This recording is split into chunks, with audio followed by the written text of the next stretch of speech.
आज विनायक चतुर्थी, पढ़ी श्री गणेश चतुर्थी की प्रामाणिक व्रत कथा।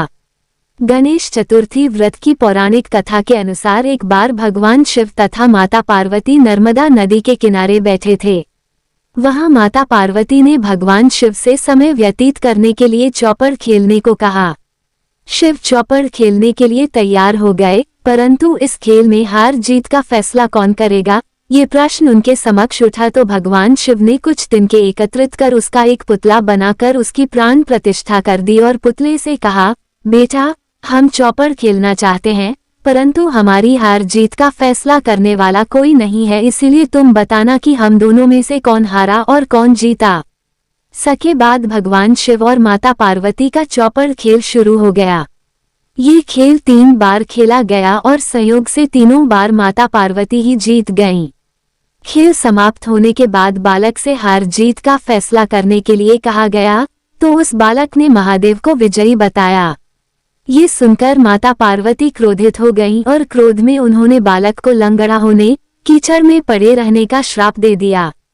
बालक ने माता पार्वती से माफी मांगी और कहा कि यह मुझसे अज्ञानतावश ऐसा हुआ है, मैंने किसी द्वेष भाव में ऐसा नहीं किया।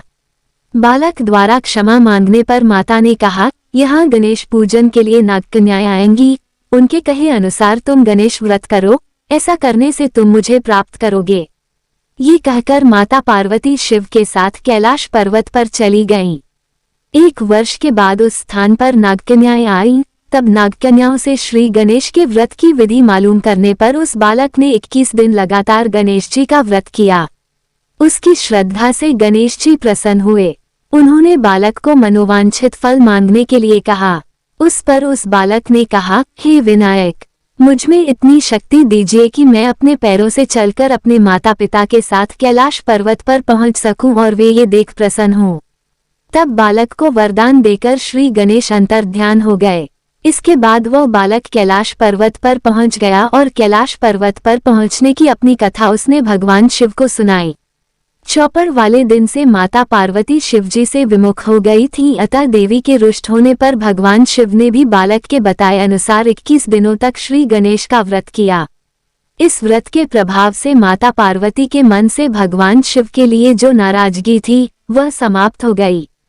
तब यह व्रत विधि भगवान शंकर ने माता पार्वती को बताई। ये सुनकर माता पार्वती के मन में भी अपने पुत्र कार्तिकेय से मिलने की इच्छा जागृत हुई।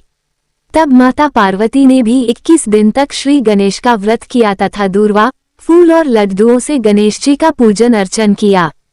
व्रत के 21वें दिन कार्तिकेय स्वयं माता पार्वती जी से आ मिले।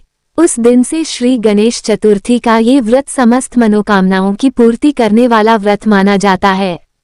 इस व्रत को करने से मनुष्य के सारे कष्ट दूर होकर मनुष्य को समस्त सुख सुविधाएं प्राप्त होती हैं।